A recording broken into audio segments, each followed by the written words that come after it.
दोस्तों नमस्कार, कैसे हो आप सब। आशा करता हूँ अच्छे होंगे। Good morning all of you. सुबह के बज रहे हैं 6 और अभी मैं आ चुका हूँ मॉर्निंग वॉक में। मॉर्निंग वॉक मैंने कर लिया है क्योंकि मैं आ गया था 5 बजे करीब ही। और दोस्तों आज मैं आपसे बात करने वाला हूँ ऊबर के बारे में ही। और पहली बार हुआ है कि मतलब एक इतनी बड़ी कंपनी हम लोगों से माफ़ी मांगती है। क्यों मांगती है उसका भी रीज़न मैं बताऊंगा आपको। जैसे कि पता होगा मैंने क्या कहते हैं कल नहीं परसों मैंने वीडियो डाली थी जिसमें मैंने बताया था कि ऊबर की तरफ से मेरी कंप्लेंट आई है कि मेरे सीट्स कवर वगैरह फटे हुए हैं या ऊबर की प्रीमियम उसमें मेरी गाड़ी शूट नहीं करती, जिसकी वजह से उसको सुधार करने के लिए उसने बोला था कि आपको इस निम्नलिखित मतलब उसमें आपको मतलब कंप्लेंट आई है, या तो सीट कवर फटे या गाड़ी टूटी फूटी है या गाड़ी के अंदर से महक आ रही है। ये सब चीज़ें उसने बोली गई थी। तो इन तीनों में से मेरा जो सीट कवर का इशू था वो मैंने सोचा था कि मेरा हो सकता है सीट कवर की वजह से थोड़ा सा जो मैंने बताया था इस पर राइडर जब बैठते हैं तो वो इतना बड़ा लगेज लेके बैठते हैं तो कि जब निकालते वक्त करते हैं तो वो एकदम से ज़बरदस्ती करते हैं, तो जिसकी वजह से क्या है कि सीट कवर फट जाते हैं। तो इसमें ना ही ड्राइवर की गलती होती ना, बट राइडर क्या करते हैं कि आपको तो पता है वो अपनी गाड़ी तो समझते नहीं हैं। वो तो यही समझते हैं कि टैक्सी है, टैक्सी को जिस तरीके से यूज़ किया जाए, जितना ज़्यादा फ़ायदा उठाया जाए वो उतना उठाना चाहिए।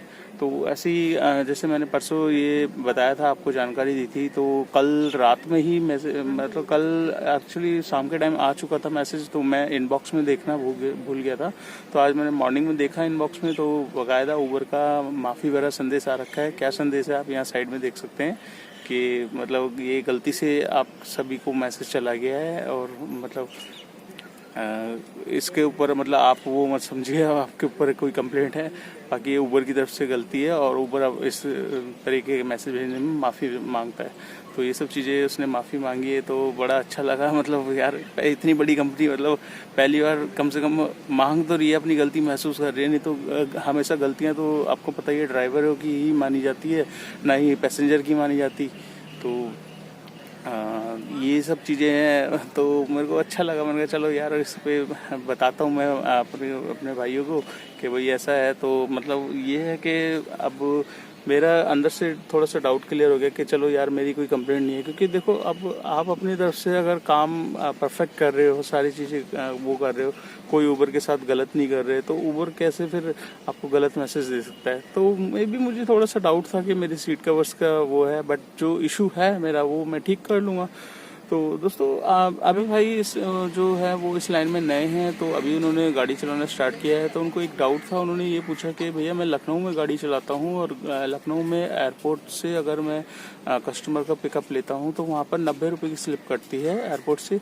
तो वो 90 रुपये कस्टमर के बिल में ऐड नहीं होते, मतलब दिखाई नहीं देते, और जिस तरीके से फेयर बनता है उसमें भी उनको लगता है कि 90 रुपये इसमें ऐड हुआ ही नहीं है। तो उन्होंने पूछा कि ये जो पैसे हैं मैं कस्टमर से राइडर से अलग से लूँ या फिर मतलब क्या करना है। तो इसका दोस्तों मैं आपको जवाब दे दूँ, और ये कई बार होता है कि मतलब ऊबर ऐड करता है, ठीक है, ऐड करने के बाद उसमें बिल में शो नहीं हो पाता। पर ऐसा होना नहीं चाहिए, क्योंकि जब भी कोई चीज़ टोल वगैरह सब कुछ ऐड होता है तो आपको बकायदा बिल के अंदर साफ साफ दिखाई देता है। तो अगर अगर उसके बिल में ऐड भी हो रहा है तो ऐड में अमाउंट तो ज़्यादा बनना चाहिए। अब जो मेरे भाई हैं वो बता रहे हैं कि अमाउंट भी उतना ही कम बनता है। तो ऐसे सिचुएशन में दोस्तों देखो, मैं दिल्ली में रहता हूँ। दिल्ली में हमारे यहाँ एयरपोर्ट पे 150 रुपये के चार्ज है, बट हमारे यहाँ क्या है कि एयरपोर्ट टर्मिनल 1 हो, 2 हो, 3 हो, तीनों पे ओला उबर की पार्किंग है, तो हमें अपनी जेब से कुछ नहीं देना पड़ता। हाँ, पहले जब ये पार्किंग्स वगैरह नहीं बनी थी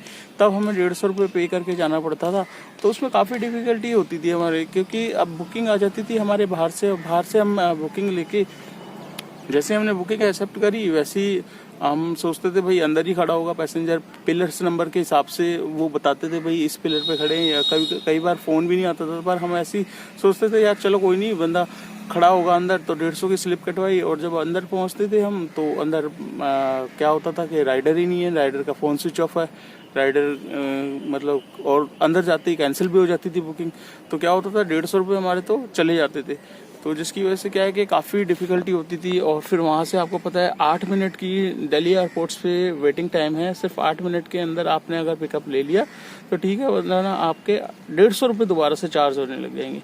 तो ये सब चीज़ें दिल्ली में पहले होती थी, फिर दिल्ली के एयरपोर्ट ने इम्प्रूव किया वहाँ जब उसने देखा कि ओला उबर की गाड़ियाँ अब मतलब डिमांड्स में हैं और बेस इन सब कंपनियों का बेस बन चुका है और अब इन कंपनियों को हमें जगह देनी पड़ेगी अपने प्लेटफॉर्म पे, एयरपोर्ट पे, जैसे कि मेगा, काली पीली टैक्सी और टैक्सी फॉर श्योर, ये कंपनियां चलती थी, मेरू अभी भी है। तो ये सब चीज़ इनके साथ साथ हमें भी पार्किंग की मतलब सुविधा दी।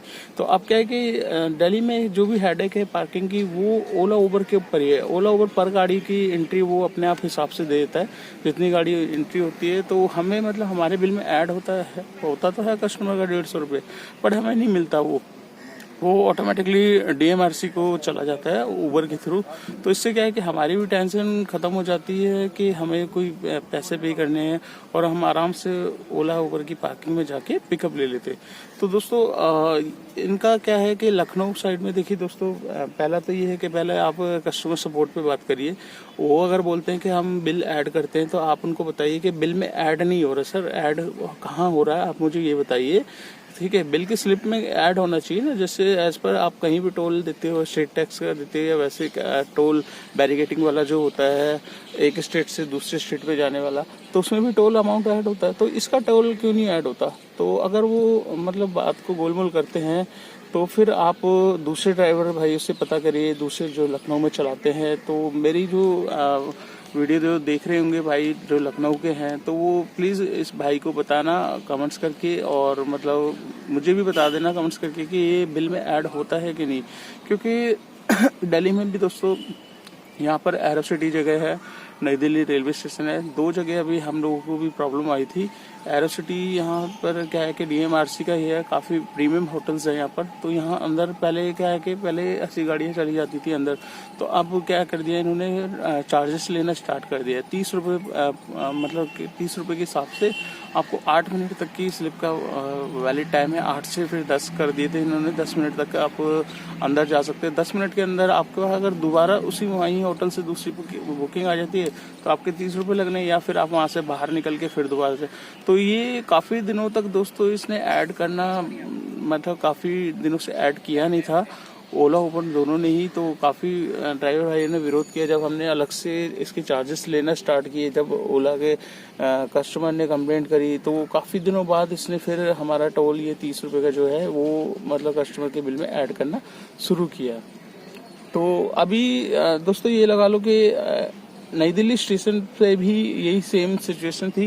नई दिल्ली स्टेशन पे भी इन्होंने जो डीएमआरसी का वो है वहाँ भी इन्होंने जबरन टोल वसूली स्टार्ट कर दी है। नई दिल्ली अजमेरी गेट पे पार्किंग बना दी है, वहाँ भी 30 रुपये का चार्ज है, ठीक है। वहाँ काफ़ी ड्राइवर भाइयों का झगड़ा भी हुआ स्टार्टिंग में, और अभी भी कई बार मैं देखता हूँ जब भी मैं निकलता हूँ तो झगड़ा होता है। कई भाई मेरे नए होते हैं जो किसी दूसरी स्टेट से आ रहे होते हैं, उत्तराखंड से आते हैं या यूपी साइड से आते हैं स्टेशन ड्रॉप करने, तो उनको मालूम नहीं होता। वो क्या करते हैं, अंदर स्लिप ले ली और स्लिप के नीचे जो उसके चार्जेस होते हैं वो बहुत बारीक तरीके से लिखे जाते हैं, तो उसको चेक नहीं कर पाते वो कितने अमाउंट है या क्या है क्या नहीं है। उन्हें लगता होगा 10-20 रुपये जो नॉर्मल पार्किंग है वो ही देनी पड़ती होगी, बट ऐसा नहीं होता। जब वो बाहर निकलते हैं तब पता चलता है। मैं खुद अभी लास्ट विजिट करी थी मैंने स्टेशन पे, तब एक अर्टिगा वाले को 200 रुपये देते हुए मैंने देखा। वो लड़ रहा है, कह रहे यार मैं तो सिर्फ 5 उसका क्या हुआ था 15 मिनट वो अंदर ही बैठ गया था, उसे लगा कि यहाँ पर खड़े हो सकते हैं, तो 15 मिनट के उनके 200 रुपये चार्ज हो गए थे। तो जब ये मतलब स्टेशन पे भी दोस्तों चालू करी थी पार्किंग का सिस्टम,